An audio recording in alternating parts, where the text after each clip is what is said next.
Hello and welcome, and thanks for joining this program entitled 5 Blunt Reasons Your Board Search Has Been Unsuccessful. My name is Adam Epstein, and I and my firm are delighted to have developed this program exclusively for board prospects, the Board Recruitment Network.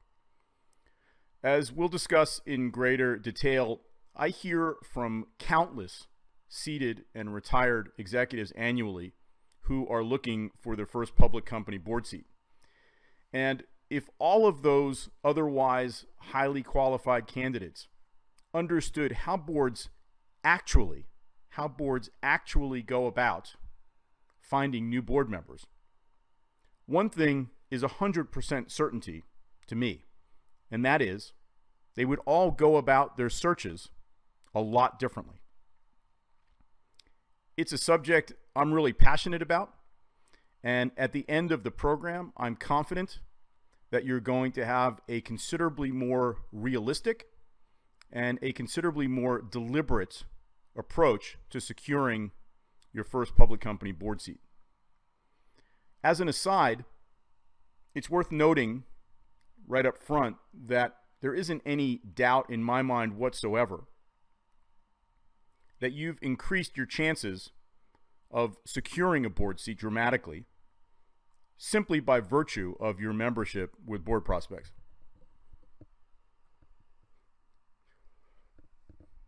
For those of you who aren't familiar with my firm or my background, just a handful of introductory remarks that are particularly relevant to our program.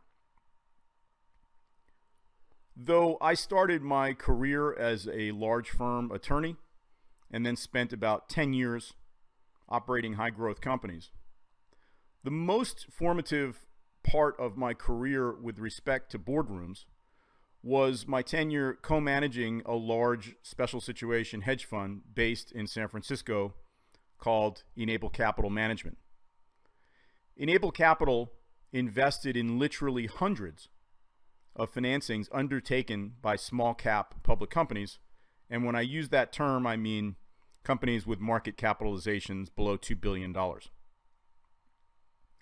Since our fund was providing growth capital directly to these companies, as you would imagine, we interfaced directly with countless small cap officers and countless small cap board members.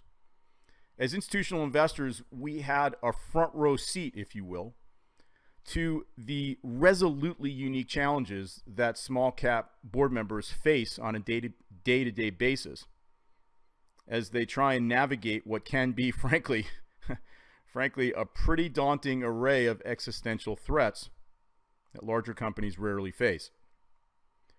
Importantly, we also had a front row seat to how CEOs and how boards think about board refreshment and the addition of new board members.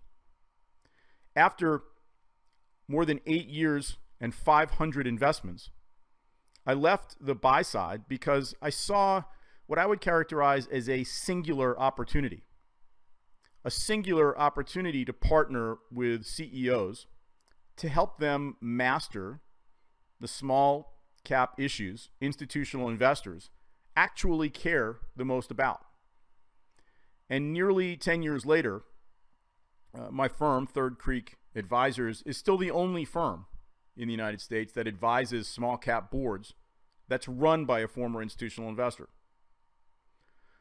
In addition to the advisory work undertaken through Third Creek Advisors, I also write and speak extensively about these issues, not only in the US, but globally. On the writing front, my first book, The Perfect Corporate Board, published by McGraw-Hill in late 2012, is still the only book ever written specifically for small cap officers and small cap directors regarding the unique challenges that I touched on a few minutes ago. It was the #1 corporate governance bestseller on Amazon in June 2017. And unlike a lot of authors, I don't actually make any money from the book. I donate all the book royalties to a nonprofit foundation called Fisher House, which, in my opinion, does a terrific job of supporting U.S. veterans and their families. Outside of book publishing, I write the only small cap focused corporate governance magazine column in the United States for Directorship Magazine. And I'm also a frequent contributor to NASDAQ's groundbreaking small cap content platform called Amplify. And I'm a coach and mentor at the NASDAQ Entrepreneurial Center here in San Francisco. On the speaking front, I've appeared well more than 100 times in the last several years around the world to discuss small cap capital markets, to discuss small cap corporate finance, and to discuss small cap corporate governance. Those speaking engagements are typically at investor conferences. They're also at events produced by global service providers and also at corporate governance conferences. So, taken as a whole, I've interfaced personally with hundreds of public companies and have seen what works and what definitely does not work for executives who are trying to get their first board seats. I've seen this from outside companies as a long tenured institutional investor, and I've seen it inside companies as a result of having advised dozens of public companies through Third Creek Advisors, and also I've been on the board of a NASDAQ company myself. 2018 has been a really interesting year thus far, and has included, for example, being asked to provide testimony at the United States Securities and Exchange Commission in Washington regarding small cap capital markets. Some unique programming providing differentiated viewpoints from a buy-side perspective on IPO preparation for private companies. And also some really fun guest appearances at NASDAQ's Times Square headquarters in New York to discuss issues that are on the minds of so many of the NASDAQ CEOs that I speak with on a weekly basis. Now, corporate boards are not only on the minds of regulators, corporate boards are not only on the minds of stock exchanges and large services firms. Corporate boards are also clearly on the minds of business media. It's pretty darn hard, as we all know, to open any major newspaper or watch any financial show on television these days and not read or hear about public company board members. Some reporters and TV hosts seem collectively fascinated by this notion that there are people out there that get paid fortunes for ostensibly getting together a handful of times a year. And we've also all read the other reporting that makes it seem like virtually any successful current or former executive can get one of these dream part-time jobs and make millions of dollars. If only that were true. If only.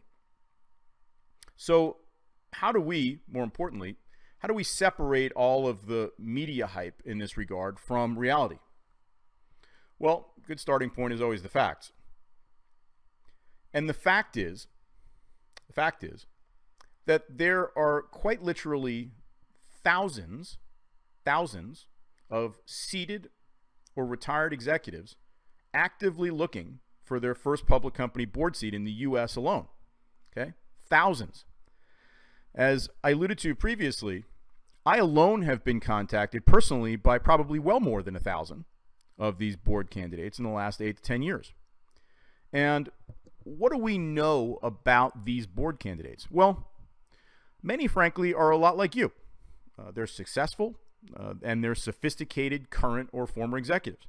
But, and here's the rub, we also know that the percentage of successful public company board seat searches, the percentage of successful searches is low. In fact, it's really low.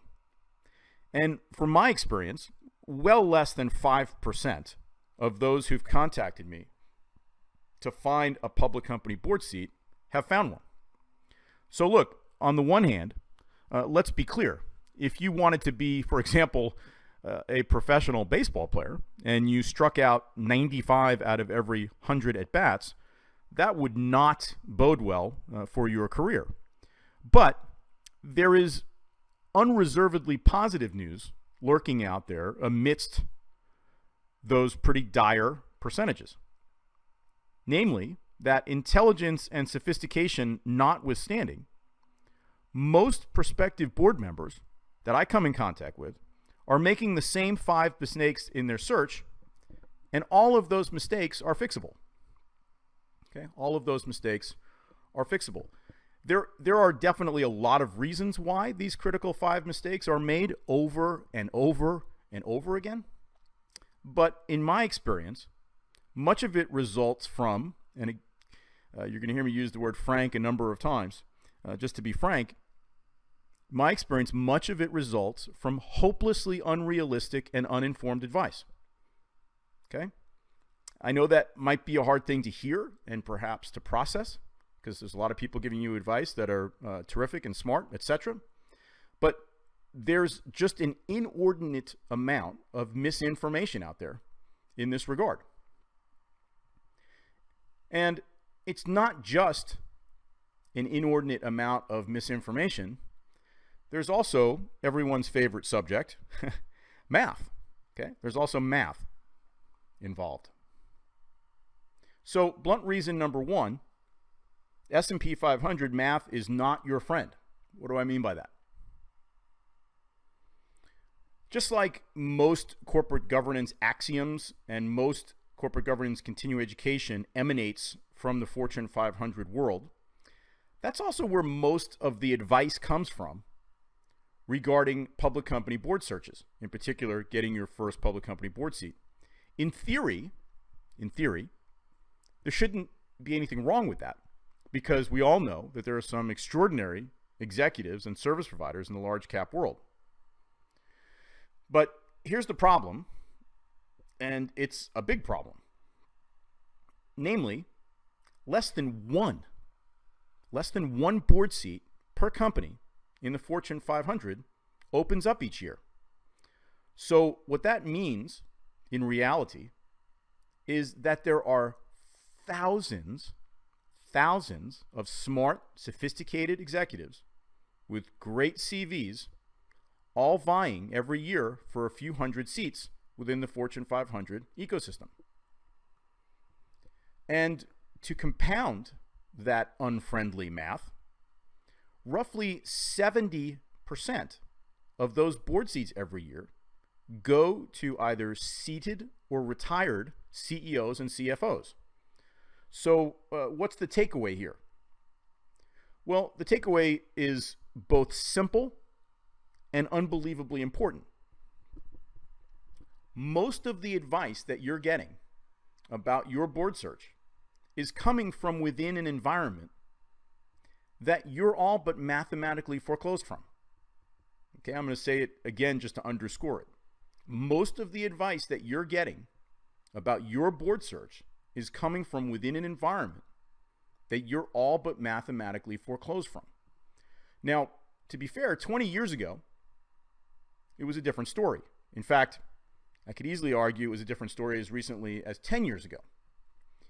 But no matter what anyone tells you to the contrary, your chances of garnering your first public company board seat in a Fortune 500 company are very low.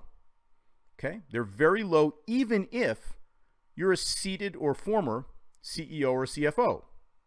Now, if you're not a seated or former CEO or CFO, your chances of garnering a Fortune 500 board seat for your first public company board seat in 2018 or beyond is the equivalent of whatever term you'd like to use that represents something less than very low. Okay, less than very low. Now, does that mean you shouldn't try to find a board seat in Fortune 500 ecosystem? Not at all. In fact, I'm asked that question all the time. My answer is not at all. Take a shot, by all means, if you're so inclined. But just set your aperture accordingly based on the math. So if the Fortune 500 represents a pretty austere mathematical challenge. Where should prospective board members predominantly be fishing? It's a good question. And that leads to blunt reason number 2. You're not trolling where there are actually a lot of fish. Now, fortunately, there are actually a heck of a lot more than 500 public companies, despite what you read and hear in most top-tier business media. In fact, there's more like 15,000 public companies in the US, believe it or not, when you add in all the companies listed on OTC markets exchanges like the OTCQX and the OTCQB. There's also other exchanges, the OTCBB, Pink Sheets, etc., for example. And in addition to those listed, of course, on the 2 exchanges we all know best, which are NASDAQ and the New York Stock Exchange. In fact, and just to add in another kind of eye-opening statistic, something like 80% of all public companies in the U.S. capital markets are small cap. If you get your news exclusively from the Wall Street Journal or the New York Times or watching CNBC or Bloomberg, you would think it's the exact opposite, right? You would think it's the exact opposite. So, look, the good news in this regard is that just based upon numbers alone, the math is quite a bit friendlier in the small cap dominion than in the Fortune 500 domain for prospective board members. That is to say, again, using extremely simple math, the more companies, the more board seats. But the bad news on this front is that most board candidates that I come in contact with, and again, it's not a small sample set, most of the board candidates that I come in contact with aren't searching to any material degree in the small cap marketplace. And those that are quickly realize that you either really understand the nuances of how small cap companies are operated and governed, or you don't. Not a lot of middle ground. Now, whether it's a nano cap company, some of you may have heard that term, that's a public company with a market cap below $50 million, or whether it's a micro cap company, some of you may have heard that term, which is a public company with a market cap between $50 million and $300 million, or whether it's a small cap company, which is a public company with a market cap between $300 million and $2 billion, as I alluded to earlier. Smaller public companies, which incidentally, I'm just going to continue to collectively refer to as small cap companies during this program for ease. These smaller public companies are just a different animal than mid and large cap companies. And by the way, the smaller they are, the more idiosyncratic they are.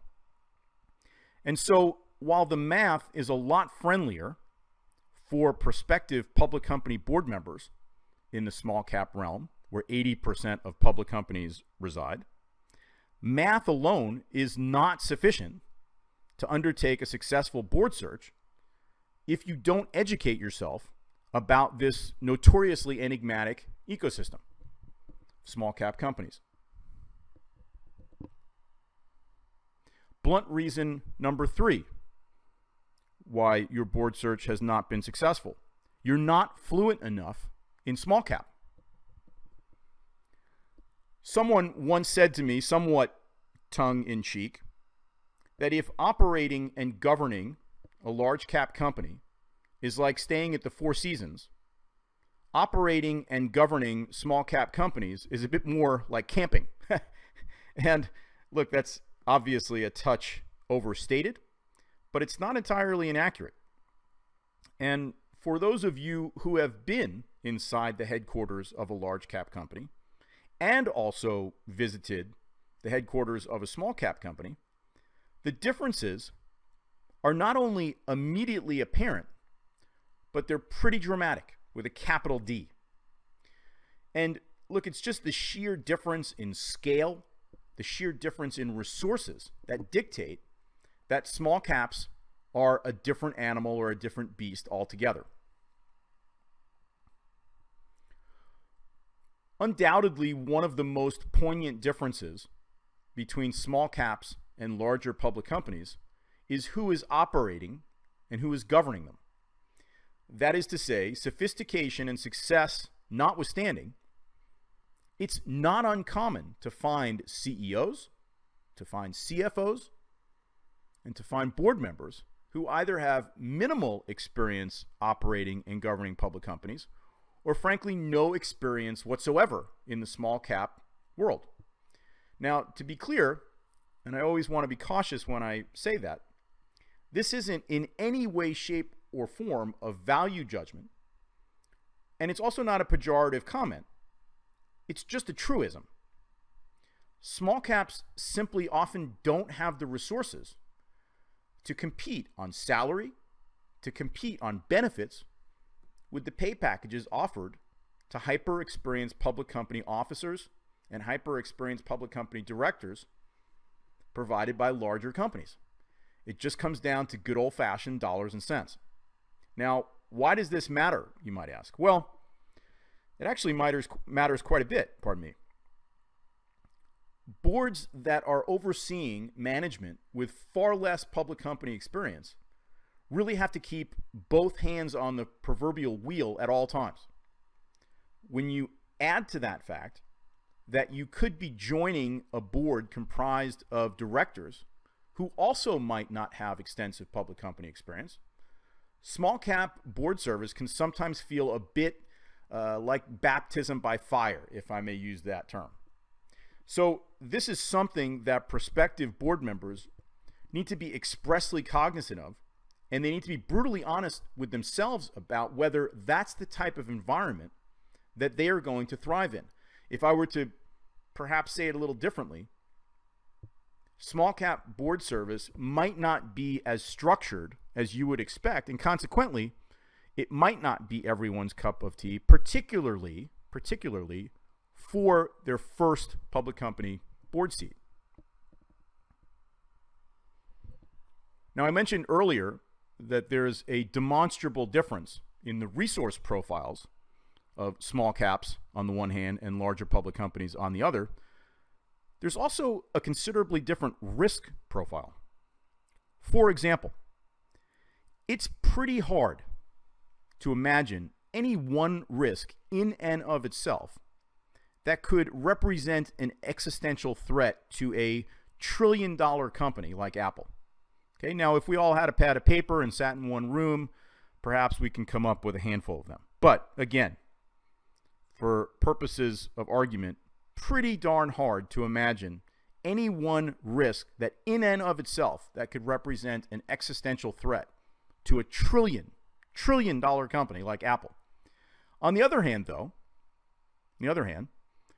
there are small cap companies that have literally dozens of existential threats at any one time. And again, those key enterprise risks are being overseen by sometimes physically smaller boards, not uncommon in the small cap realm to have 4, 5, 6 directors, where in large cap realm, you might have 2 to 3 times that many. Those key enterprise risks are also being overseen with less resources. When I was researching my book, I found that there are large cap companies that spend more on a single board member than many small cap companies spend on their entire governance infrastructure. And as we just discussed, some of those enterprise risks are being overseen, sometimes with not terribly experienced public company officers and directors.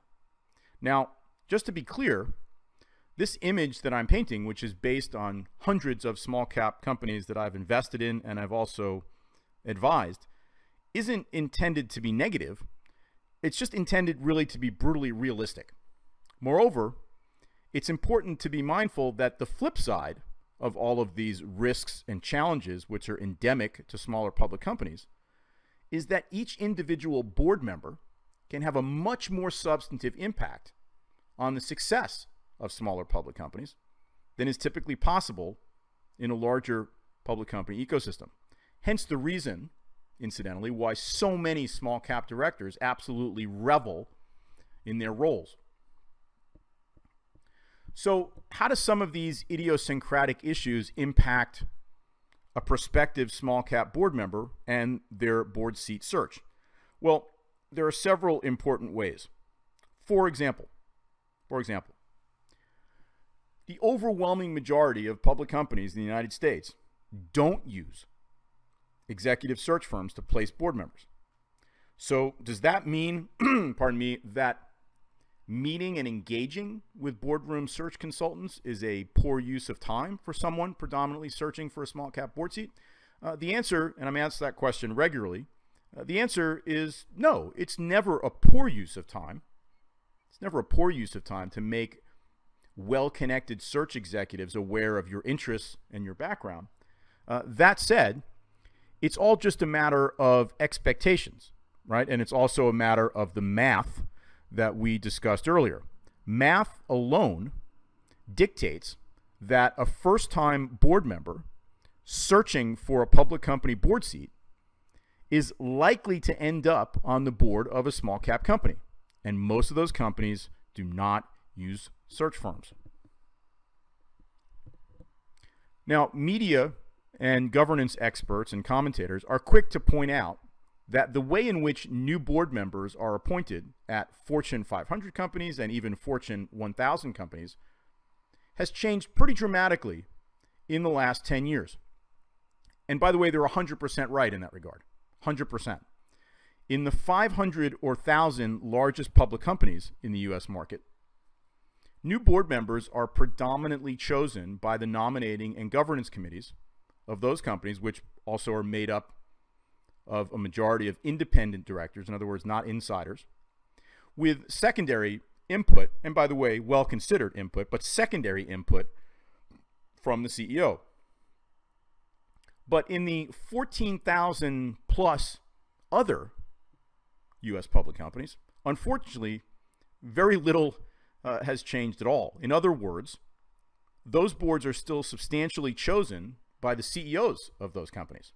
And the smaller the company, mind you, the truer that is. So what's the takeaway here for you and your search? Well, if you're spending a lot of time interfacing with search firms and also with nom-gov committee folks, you're probably not making the absolute best use of your time, since again, most small caps don't use search firms to appoint board members. And it's really the CEO who's the central point person in this regard, not the nom-gov committee. Last, but definitely not least, when it comes down to it, one of the key differences between operating and governing small caps on the one hand and operating and governing large public companies on the other is that most small cap companies are in the business of surviving, and most large public companies are in the business of thriving. So it's this surviving versus thriving.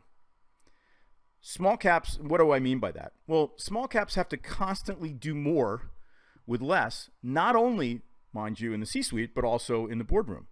And it's simply a matter of resources. It's simply a matter of profitability or lack thereof. And it's simply a matter of balance sheet strength or lack thereof. And when you're in the business more of surviving than thriving, you desperately need board members who can hit the ground running and start driving strategic value as soon as they are appointed. And we're going to return to this last observation in a few minutes. So just make a note of it.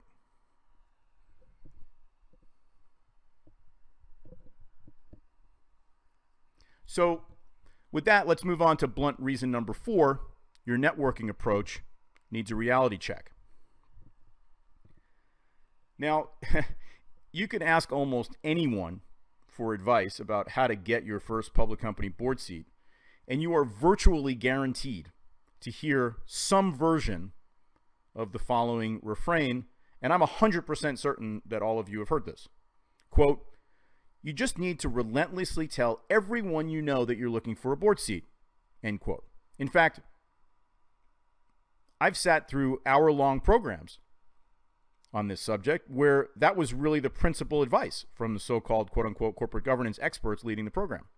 So here's my brutally realistic 2 cents in that regard. if that was such sterling advice in and of itself, then how come thousands of otherwise highly qualified prospective board members have no board seat after years of looking? Okay? My second observation is that it's not necessarily poor advice in and of itself, but it's just the tip of the proverbial iceberg. Again, if it weren't just the tip of the proverbial iceberg, then people like me, who have been approached by more than 1,000 prospective board members, would see wildly higher success quotients, and I just don't see them. Hence the reason, incidentally, for the webinar. The people who I've seen successfully garner their first public company board seats have been far more intentional. What do I mean by that when I use the term intentional? Well, for starters, I'm again going to be brutally frank here. As I mentioned earlier, I've not only been an institutional investor and an advisor to scores of pre-IPO and small cap boards, but I've also been a board member of a NASDAQ company. And I can tell you from all of those perspectives that when someone comes up to me and says, quote unquote, I would really like to be on a corporate board. My name is Bill or Mary. Here's my business card. Let me tell you what I hear and other people who are like me hear when people say that. Okay, when somebody says to me, I would really like to be on a corporate board, this is my name, here's my business card. What I hear instead, is the following. Quote, hi, I can't really be bothered to put any material amount of work into narrowing down exactly which companies I'm interested in governing. Instead, I really would just like a part-time job that I perceive to be really lucrative. So please keep me in mind for that. That's what I hear. And again, I'm not alone in that regard. Okay? I'm not alone in that regard. So when I say you should be more intentional, like those who I've seen be successful in their searches, it means that you should actually undertake the work to single out 3 or 4 companies that you are interested in governing and have done sufficient work to be able to make the case quite succinctly, as to why you'd be a terrific value-added board member who fills a material need for the shareholders of that company. When you are intentional like that, now you have a real quote-unquote ask, to use that playground term. You have an ask, quote-unquote, that tells people a number of things about yourself. 1, I've been pretty thoughtful and measured with respect to my interest in being a board member. 2, I've identified a lapse in a particular company's board composition. And 3, I'm also being respectful and considerate of your time by telling you precisely what I'm looking for and precisely why. Now, look, whenever I tell people that, those are the only people that I'm ever inclined to actually help. The next question, inevitably and fairly, incidentally, is, look, Adam, I get the math, okay? And I know the overwhelming percentages suggest that my first board seat is going to be in a small cap company. But I don't know anything about the small cap world. So how is somebody like me supposed to find these companies? Okay, it's a fair question, a terrific question. In fact, one that we can probably spend a few hours on. But within the confines of our short program, let me give you a few ideas on how to start. First, if you spend a little time exploring stock exchange websites for the New York Stock Exchange, for NASDAQ, and for OTC Markets, which I believe is otcmarkets.com, you'll find that each has pretty vibrant tools for searching and parsing all the companies that are listed on their exchanges. Second, in almost every month of the year, there is a small cap investor conference in major cities like New York, like Chicago, San Francisco, Los Angeles, Miami, Las Vegas, Seattle, etc.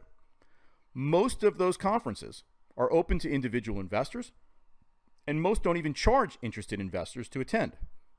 What's even better is that in the small cap world, unlike the large cap world, you might even be able to attend a small group or one-on-one meeting directly with the CEO or CFO of the small cap company that you're interested in.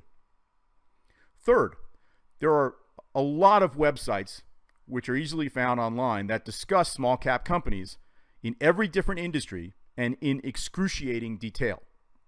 And if you get down this road and you have more granular questions about refining your diligence process, just shoot me an email, which I'll put up at the end of the program, and I'll be happy to try and direct you further. So what's the takeaway? The takeaway here, albeit from a necessarily brief overview, is that there are myriad resources for anyone who has interest in learning more about small cap companies. It takes time and it takes effort. Okay, but that's part of being intentional. Just to reiterate, keep in mind what me and people like me hear when you don't put in that effort to be more intentional with your search. And once you have several companies narrowed down and you have your talking points for why you believe you'd be a terrific value-added addition to their board on behalf of shareholders, now you're functionally ready to really turbocharge your networking by plotting a course to take your case as near as possible to the decision makers. And please remember what we discussed earlier. In the overwhelming majority of U.S. public companies, it's still, okay, for better or for worse, it's still the CEO who makes or strongly influences the decision of who should join their board. So sooner or later, you're going to have to make your case directly or indirectly to the CEO of a small cap company. One thing, incidentally, I get asked a lot about, it's a great question, is whether it's helpful in obtaining your first public company board seat to, for example, serve on the board of a private venture-backed company, or perhaps a private equity-owned company, or perhaps on an advisory board, or perhaps on the board of a nonprofit company. The answer to all of those is unreservedly yes, for two principal reasons. First, because look, you're interacting with other people who are ensconced in corporate governance. So only good things can come from that. And second, and perhaps more importantly, you are getting on-the-job governance training that enables you to more confidently say to a small cap company CEO that you are well suited to hit the ground running as soon as you join their board. Again, I alluded to that a few minutes ago. It's very important to small cap CEOs. So let's move along to the fifth blunt reason. Like many things in life, people who are successful at any endeavor, and you know this, of course, from your own careers, have to traffic in reality, not fiction. So let's do exactly that.